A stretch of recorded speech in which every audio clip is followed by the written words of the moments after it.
はい。今日は日本語でよく使う数字の表現についてなんですけど、皆さんこの数字読めますか？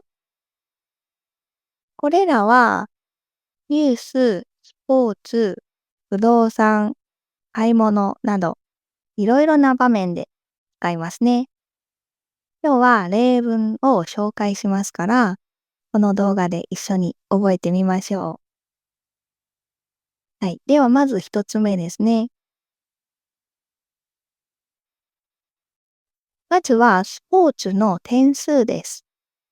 例えば、サッカーとか野球で、結果は3対1で日本勝利。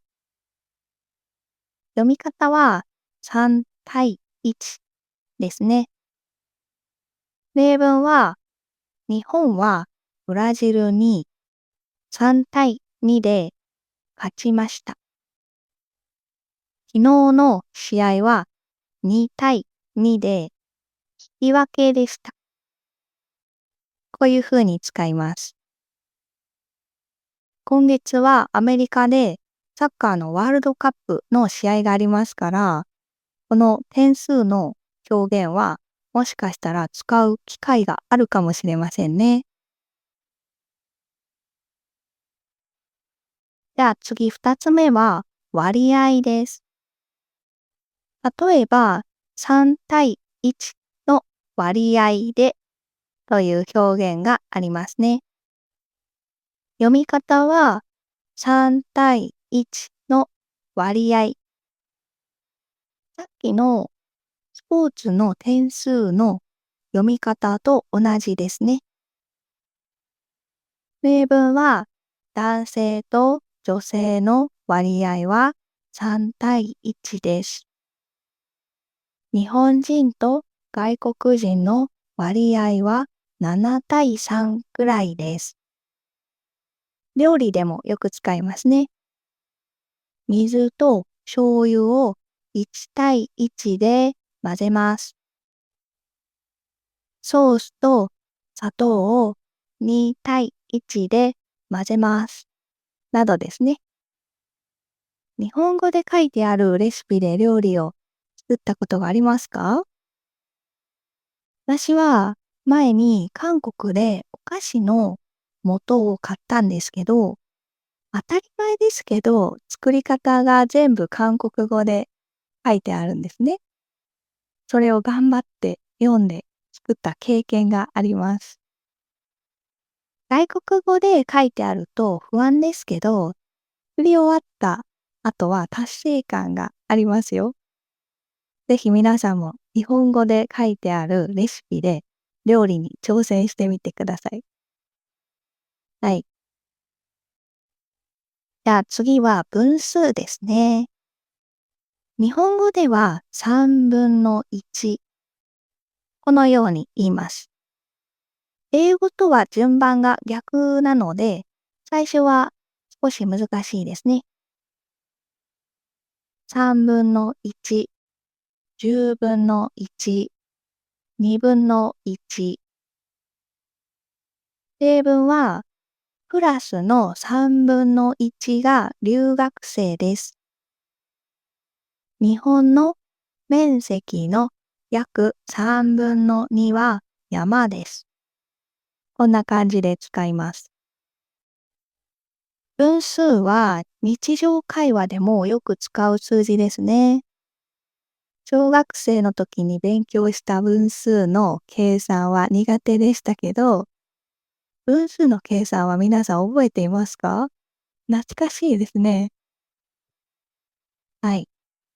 じゃあ次は4つ目ですね。これは平米です。不動産や部屋の説明でよく使いますね。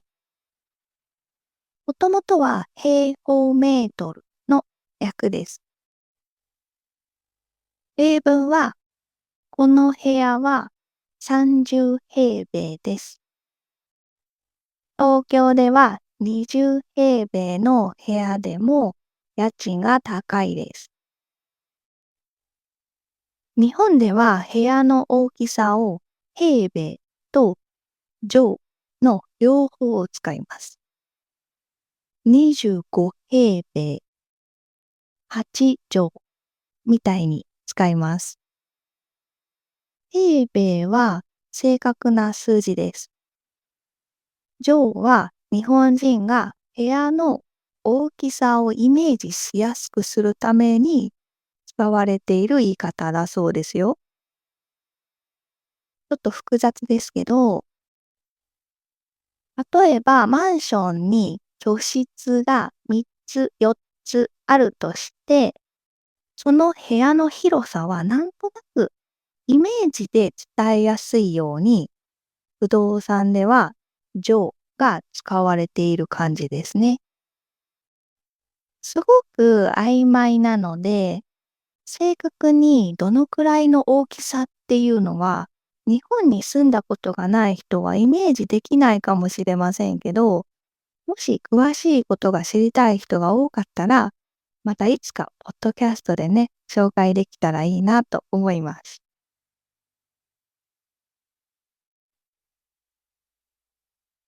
じゃあ次は、桁ですね。桁は数字の位のことで、例えば5なら1桁、15なら2桁、115なら3桁です。例文は、パスワードは6桁の番号が必要です。ボーリングのスコアが3桁になりました。私のこのビデオの視聴回数も3桁いったら嬉しいんですけどね。はい。日本語では桁は慣用句としてもよく使います。桁が違うって聞いたことがありますか？普通と比べて程度とかレベルが違うという意味です。例文は、あの会社の売り上げは桁が違います。彼の記憶力は普通の人と桁が違います。はい、面白い表現ですよね。桁違いという名詞とか名形容詞にもできて、例えば、彼は桁違いのお金持ちです。今年の暑さは桁違いです。こんな感じで使うんですけど、すごく便利な言葉なので、ぜひ使ってみてください。はい、どうでしたかね。今日は日本語の数字の表現について紹介しました。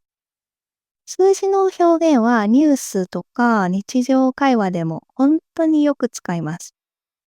特にさっき紹介した桁が違うは会話でもよく出ますから、ぜひ皆さんも積極的に使ってみてください。